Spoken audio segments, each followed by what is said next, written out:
नमस्कार दोस्तों, मैं नीति। आज हम एस्टिमेशन ऑफ इंटरनल माइग्रेशन अर्थात आंतरिक देशांतरण या प्रवास के आंकलन के विषय में जानेंगे। इंटरनल माइग्रेशन अर्थात आंतरिक प्रवास या वह प्रवास है जिसमें प्रवास की प्रक्रिया एक देश के अंदर होती है। आंतरिक प्रवास के आंकलन के लिए हम दो तरह की विधियों का प्रयोग करते हैं।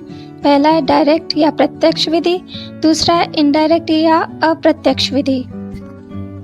आंतरिक प्रवास आंकलन की प्रत्यक्ष विधि में आंकड़ों का एकत्रीकरण जनगणना अथवा सर्वेक्षण के माध्यम से व्यक्ति के मूवमेंट को लेकर प्रत्यक्ष रूप से उससे पूछकर किए जाते हैं, जिसमें जन्म स्थान, वर्तमान निवास स्थान, पिछला या अंतिम निवास स्थान अथवा वर्तमान निवास स्थान पर रहने की अवधि से जुड़े प्रश्न सम्मिलित होते हैं। Direct estimation of internal migration includes data obtained from direct questions asked during a census or a survey on movements of person or migration. That may include questions regarding place of birth, last previous place of residence, or the duration of stay on the current place of residence, etc. So, the direct method of estimation of internal migration includes questions regarding place of birth, duration of residence, place of last residence, place of residence at fixed prior date. It means प्रत्यक्ष विधि के अंतर्गत जन्म स्थान से संबंधित, निवास स्थान से संबंधित, अंतिम निवास स्थान से संबंधित तथा एक निश्चित अवधि पर निवास स्थान से संबंधित प्रश्नों को पूछा जाता है। अगर इनमें कोई अंतर होता है तो हमें पता चल जाता है कि व्यक्ति माइग्रेटेड है या नहीं। प्रत्यक्ष आंकलन विधि में दो तरह के आंकड़ों का प्रयोग किया जाता है। पहला कहलाता है ट्रांजिट डेटा या फिर पारगमन समंक। ये वह आंकड़े हैं जो किसी प्रशासनिक सीमा को पार करते समय एकत्रित किए जाते हैं। दूसरे प्रकार की गणना से संबंधित आंकड़े हैं जिन्हें हम सेंसस स्टैटिस्टिक्स या जनगणना समंक कहते हैं, जो किसी स्थान विशेष पर बाहर से आए व्यक्तियों की संख्या, निवास स्थान व समय इत्यादि की सूचना देते हैं। आंतरिक प्रवास आंकलन की अप्रत्यक्ष विधि में जनगणना या सर्वेक्षण द्वारा एकत्रित आंकड़ों का प्रयोग किया जाता है। विभिन्न दो क्रमिक जनगणनाओं से प्राप्त जनसंख्या आंकड़ों के आधार पर इंटरसेंसल माइग्रेशन अर्थात अंतर्गणन प्रवास या दो जनगणनाओं के बीच के प्रवास का आंकलन किया जाता है। Indirect measures of internal migration includes measurement of migration based on information collected through survey or a census through direct questions. It is possible to estimate intercensal migration by using population counts in two successive census operations. किसी भी क्षेत्र की जनसंख्या में वृद्धि मुख्यतः दो कारणों से होती है। पहला है प्राकृतिक समृद्धि द्वारा अर्थात किसी भी क्षेत्र की जनसंख्या में मृत्यु की अपेक्षा जन्म का अधिक होना। दूसरा प्रवासी या देशांतरण गतिविधियों द्वारा अर्थात लोगों के आवागमन द्वारा। The growth in any area is due to two main reasons that are a natural increase, it means excess of birth over deaths, and through migratory movements.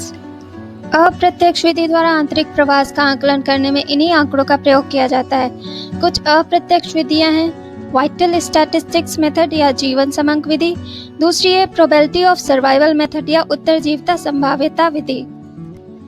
Vital statistics method या जीवन समंक विधि को आंतरिक प्रवास ज्ञात करने की सांख्यिकीय विधि भी कहते हैं, जिसमें जनगणनाओं से प्राप्त कुल जनसंख्या के अंतर व प्राकृतिक समृद्धि के अंतर के आधार पर शुद्ध प्रवास या नेट माइग्रेशन की गणना की जाती है, जिसकी गणना एक सूत्र या फॉर्मूला के माध्यम से की जाती है।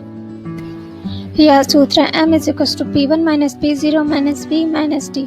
यहाँ m नेट माइग्रेशन या शुद्ध प्रवास को दर्शाता है, p1 अंतिम जनगणना से प्राप्त जनसंख्या आंकड़े, p0 पूर्व की जनगणना से प्राप्त कुल जनसंख्या, b दो जनगणनाओं के बीच टोटल बर्थ्स या कुल जन्म है, तो वहीं d दो जनगणनाओं के बीच टोटल डेथ्स या कुल मृत्युओं की संख्या है। यहाँ b और d उन निश्चित जनगणनाओं के बीच हुई कुल जन्म और मृत्युओं की संख्या है जिस अवधि के मध्य हम शुद्ध आंतरिक प्रवास की गणना करना चाहते हैं, या हमने जो दो जनगणनाएं निर्धारित की हैं इस आंकलन के लिए। द सर्वाइवल रेशियो मेथड या उत्तरजीविता अनुपात विधि।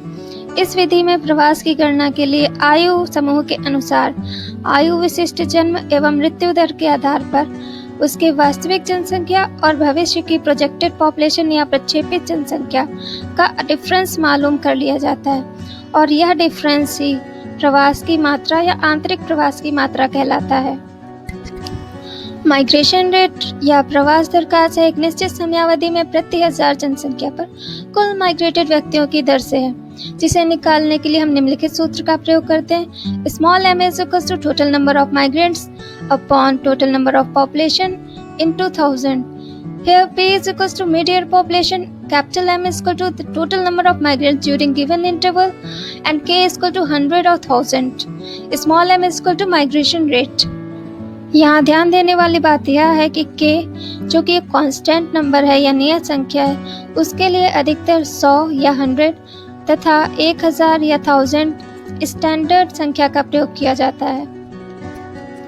In migration rate is equal to total number of in migrants upon population into 1000. Out migration rate is equal to total number of out migrants upon population into 1000. Gross or total migration rate is equal to in migrants plus out migrants upon total population into 1000. Net or शुद्ध migration rate is equal to in migrants minus out migrants upon population into 1000. Here I is equals to total number of in migrants और अंतरदेशांतरकारियों की कुल संख्या, O is equal to total number of out migrants अर्थात बहिर्देशांतरकारियों की कुल संख्या, K is equal to 1000, P is equal to mid-year population और total population of given migration period अर्थात दिए गई समयावधि में प्रवासियों की संख्या अथवा मध्यावधि पे कुल जनसंख्या से है। ये थी इंटरनल माइग्रेशन या आंतरिक प्रवास के आंकलन की कुछ विधियां। इसके अलावा भी बहुत सी अनेक ऐसी विधियां जिनके द्वारा हम आंतरिक प्रवास की गणना कर सकते हैं। Thank you.